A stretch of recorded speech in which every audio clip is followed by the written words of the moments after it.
Teman-teman sekalian, memang tidak mudah dalam membangun hubungan dengan orang lain. Hablum minan nas ini tidak mudah karena orang lain itu sama seperti kita. Dia punya masalah sendiri, dia punya latar belakang, dia punya pengalaman pribadi-pribadi, dia punya harapan, dia punya kepentingan-kepentingan yang belum tentu bisa linier dengan kita. Belum tentu bisa sepadan dan setara dan klop dengan apa yang ada pada diri kita. Namun sebagai sesama makhluk sosial, eh, kita perlu membangun komunikasi, membangun kerjasama, membangun relasi yang positif kepada sesama kita. Di sisi lain, kita juga harus menjaga kesehatan mental, keselamatan pribadi kita. Untuk itu menurut saya ada 3 hal yang perlu kita terapkan dalam diri kita ketika kita membangun relasi kepada sesama kita. Yang pertama adalah kita perlu mengasah kemampuan untuk memahami orang lain.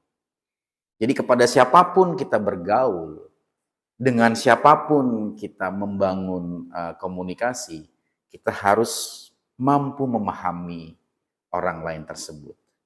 Bagaimana latar belakang mereka, bagaimana pengalaman mereka, bagaimana pendidikan mereka, bagaimana mereka bersikap kepada kita, dan segala atribut, segala hal yang ada pada teman-teman kita tersebut.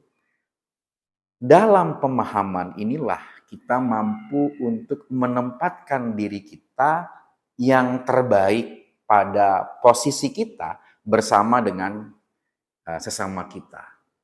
Dalam upaya untuk memahami inilah kita mencoba untuk menyamakan irama psikologis kita, irama emosi kita kepada siapa kita bergaul. Ini yang pertama.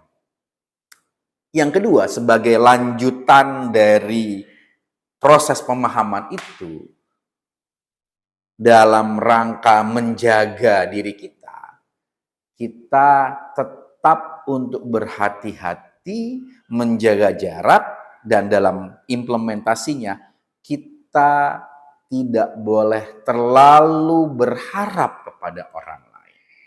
Apapun itu, apakah itu bentuknya janji, apakah itu harapan dalam bentuk hubungan yang lebih privat, dalam bisnis, dalam apapun. Kita diharapkan untuk tidak terlalu berharap. Kenapa demikian? Karena manusia ini pada hakikatnya adalah makhluk yang tidak stabil.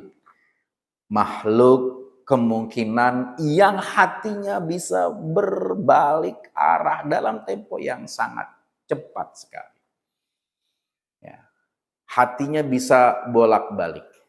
Maka kita menjaga hati kita, diri kita untuk tidak terlalu berharap kepada orang lain.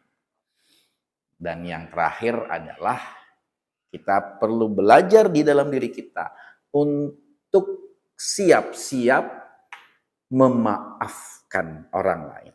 Karena ketika mereka melakukan perbuatan yang mengecewakan kita, ketika mereka tidak mampu menepati janji mereka, ketika mereka bahkan mungkin menyakiti diri kita, maka kita perlu menyiapkan diri untuk selalu bisa memaafkan orang lain. Wa kadhiminal ghaidha wa afina 'anil nas. Orang yang bisa menahan diri dan orang yang mampu untuk memaafkan sesama. Kenapa demikian? Karena bagaimanapun juga manusia adalah makhluk yang lemah, makhluk yang tidak stabil, makhluk yang berubah-ubah, makhluk yang mudah sekali tergoda untuk berbuat hal-hal yang tidak baik kepada sesamanya, yang dimana itu membuat kita menjadi korban. 3 hal ini mudah-mudahan kalau bisa kita lakukan akan membuat hidup kita nyaman, damai, dan menikmati semua proses dalam konteks kita membangun komunikasi, relasi dengan sesama kita. Semoga bermanfaat.